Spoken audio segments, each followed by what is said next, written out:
She was in class. yes. So, what class were you late for? What classes are you taking? It's screenwriting and production. Oh, nice. In Newhouse TRF program right now. Yeah. Excellent. What do you want to like? What do you want to do when basketball's over?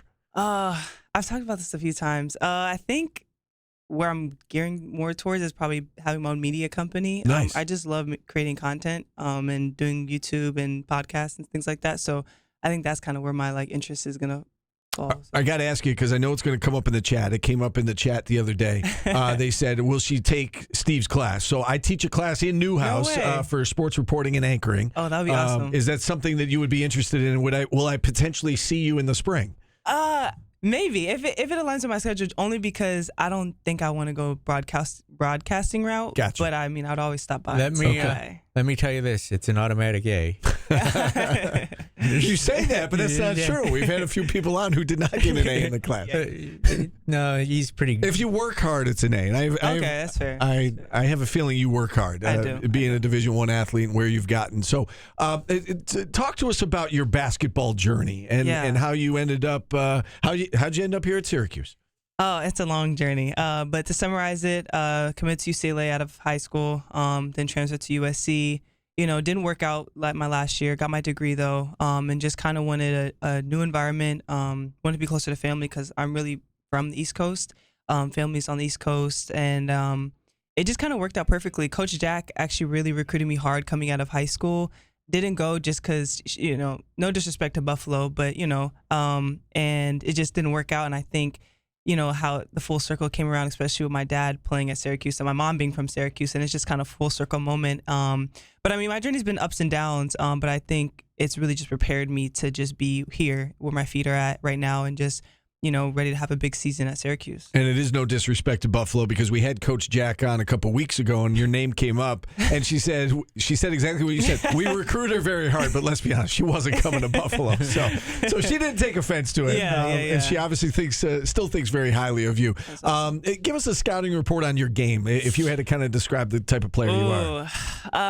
I mean, I consider myself a 3-level scorer. I can read the floor really well. Like I know what we need when we need it.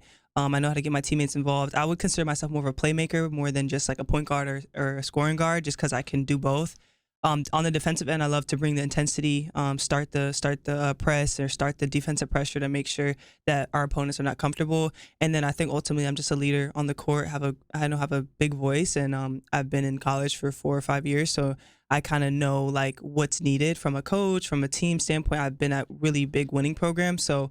I just have a lot of experience with that, and I'm just here to win, so I'm just really passionate. You brought up your dad went here, your mom is from here. What was their reaction to the fact that you were coming to Syracuse? So initially, they're just excited that I'm in a situation where I'm happy, and I'm being valued. But I think after that, they were just ecstatic just because it's so close to home. And a lot of the people that were here when my dad played, from the equipment managers or just people on the football staff. And, Coach Fran is actually knows my dad because they grew up in the same hometown in Camden, New Jersey. And just to know that people around me, that they know, that they trust, were here. And they were just ecstatic, honestly. Obviously, I think for them, selfishly, it's because they're from or where they played. But overall, they just cared about me being happy.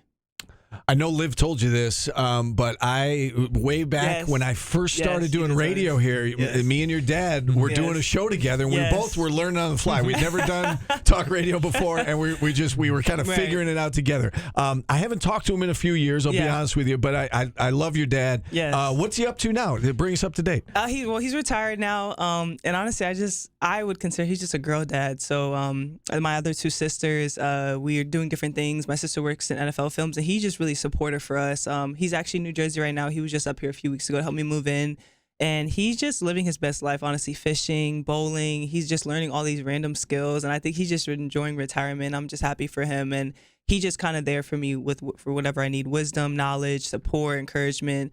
And he's just such a great supporting cast that I have in my life. So he's just enjoying life. With you here now, are we going to see him a little bit more on campus? For sure. For sure, right? He's going to be at a lot of games. Yeah. A lot of games. Probably some away games too, but definitely home games. He'll be here. What has he told you about? You said both your parents have ties to this area. I mean, what have they told you about Syracuse and Central New York and the winters here? It's going to be much different than UCLA and USC. Oh yeah, I'm already knowing. I mean, honestly, my dad just told me to take advantage of being here. I'm only here for 1 year. He was just saying, really invest yourself into the community like he did.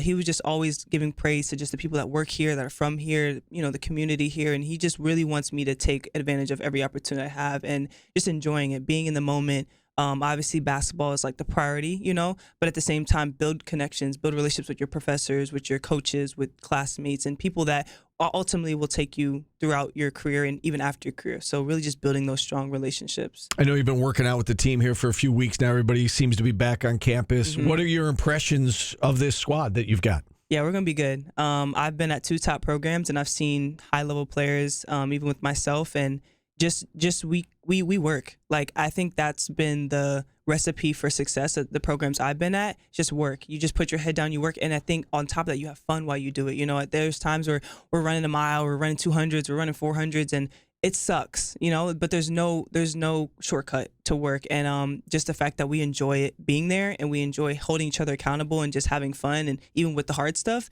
that is what like kind of pushes you through February, which is probably the hardest time of the season because you're like at that end point. So definitely just we're workers for sure. We've had a couple of the returning players on the show, and we've asked them how difficult is it to mesh with, I think there's 8 newcomers on the team this year, 4 transfers, 4 freshmen. Mm-hmm. I want to get the perspective of one of the newcomers. I mean, how hard is it to mesh with, there's so many new faces coming into a situation where you've already got, 7 ladies here that have been established. Yeah. Talk to me a little bit about that dynamic, and is it a challenge? I wouldn't call it a challenge. I think the hardest part is probably just building chemistry on the court, honestly, because I think ultimately if everybody just shows it for who they are, we are going to love and respect everybody. So I think for myself, my personal experience for being on different teams, I just show up as myself, and then I just kind of learn about my teammates individually, one-on-one, maybe have dinner and just go out to eat with teammates just to learn about them. But ultimately, like, it takes its course. Like, through the season, you just learn more and more about your teammates, and it unravels, and you just build this bond.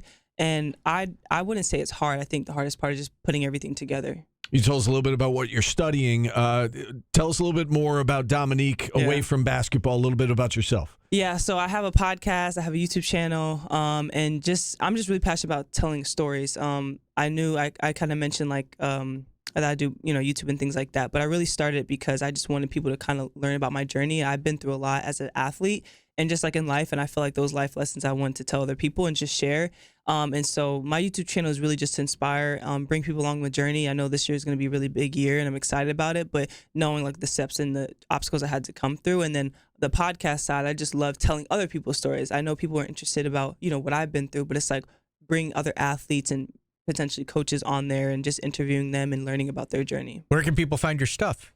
So Beyond the Jersey on YouTube, also have Apple Podcasts, and then my YouTube channel is just Dominique Alexis Darius. All right, Dominique, we're running a little bit short here on time. It was a pleasure meeting with you, though. Thank you guys for having me. I look forward to chatting with you more here as things move along. Best of luck throughout the rest of the summer. Appreciate you guys. Dominique Darius joining us here.